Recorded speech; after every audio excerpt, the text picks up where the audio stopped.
Assalamualaikum warahmatullahi wabarakatuh. Hai teman-teman, perkenalkan, nama saya Rahmadani Siregar dari jurusan PIAU 3 semester 3 dari Fakultas Ilmu Tarbiyah dan Keguruan UIN Sumatera Utara. Adapun tujuan saya membuat video pembelajaran ini untuk memenuhi tugas UAS mata kuliah pengembangan kognitif anak usia dini di bawah bimbingan Ibu Nurul Amelia MPD. Materi yang akan saya jelaskan yaitu berjudul Teori Pengembangan Kognitif Montessori. Yang pertama, sejarah biografi Maria Montessori. Maria Montessori lahir pada 31 Agustus 1870 di Chiaravalle, kota bukit dengan pemandangan laut Adriatik di provinsi Ancona di Italia. Italia pada masa Montessori dilahirkan di tahun 1870 masih menganut kebudayaan Romawi kuno, tradisional dan konservatif. Maria Montessori lahir dalam keluarga yang berkecukupan ekonomi. Keluarga Montessori berada di kelas menengah, kelas bourgeois Eropa. Pendidikan yang didapat oleh Maria Montessori di kelas mengikuti pendekatan tradisional, di mana pembelajaran adalah penyampaian informasi dari sang pengajar kepada anak-anak melalui pembacaan buku-buku dan hafalan-hafalan. Pada tahun 1883, Maria Montessori masuk ke sebuah sekolah teknik negeri, dan pada tahun 1890, Maria Montessori memutuskan untuk meninggalkan studi teknik dan berpindah ke bidang kedokteran. Maria Montessori merupakan perempuan pertama yang diterima di sekolah kedokteran di Universitas Roma. Yang kedua, teori perkembangan pembelajaran TK Maria Montessori. Karakteristik utama dari model pembelajaran Montessori yaitu penekanan terhadap aspek persiapan lingkungan dan sarana belajar yang indah, tertib, seukuran anak-anak merupakan bagian dari warisan Montessori. Montessori percaya bahwa anak-anak mampu berkontribusi ketika mereka dikelilingi oleh banyak hal yang menarik untuk dilakukan dan beri waktu dan kebebasan untuk melakukannya. Montessori tidak percaya ada anak-anak yang tidak bisa belajar.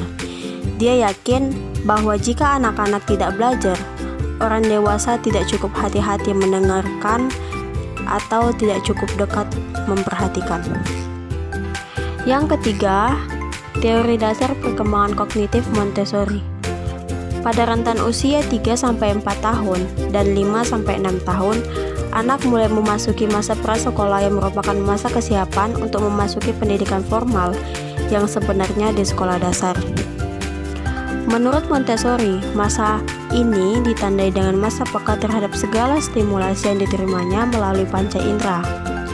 Menurut Montessori dalam 4 Monodewo tahun 2000, masa peka anak yang berada pada usia 3,5 tahun ditandai dengan suatu keadaan di mana potensi yang menunjukkan kepekaan atau sensitif untuk berkembang. Maka, masa peka ini merupakan masa yang efektif bagi orang tua atau pendidik dalam memberikan pemahaman atau pembelajaran kepada anak. Yang keempat, tujuan metode Maria Montessori. Adapun tujuan metode Maria Montessori dalam mengembangkan potensi anak adalah yang pertama, membantu para orang tua dalam menerapkan pola pengajaran yang efektif bagi anak mereka. Yang kedua, membantu anak-anak didik dalam mengembangkan tingkat intelektual, psikomotor, dan efektif yang ada pada diri mereka. Yang ketiga, membuat anak dituntut untuk dapat berkembang sesuai dengan periode perkembangannya saat mereka mulai peka terhadap tugas-tugasnya.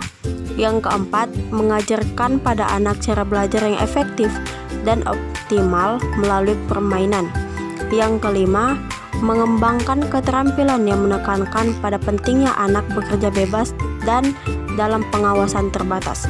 Yang keenam, anak diajarkan untuk dapat berkonsentrasi dan berkreasi. Dan yang ketujuh, guru hanya sebagai pengamat dan pembimbing karena anak dibiasakan untuk memilih sesuai dengan keinginan sendiri. Dan yang kelima adalah metode Montessori. Metode Montessori adalah suatu metode pendidikan untuk anak-anak, dan metode ini diterapkan terutama di prasekolah dan sekolah dasar, walaupun ada juga penerapannya sampai jenjang pendidikan menengah. Ciri dari metode ini adalah penekanan pada aktivitas pengerahan diri pada anak dan pengamatan klinis dari guru, sering disebut direktur atau pembimbing. Metode ini menekankan pentingnya penyesuaian dari lingkungan belajar anak dengan tingkat perkembangannya dan peran aktivitas fisik dalam menyerap konsep akademis dan keterampilan praktik.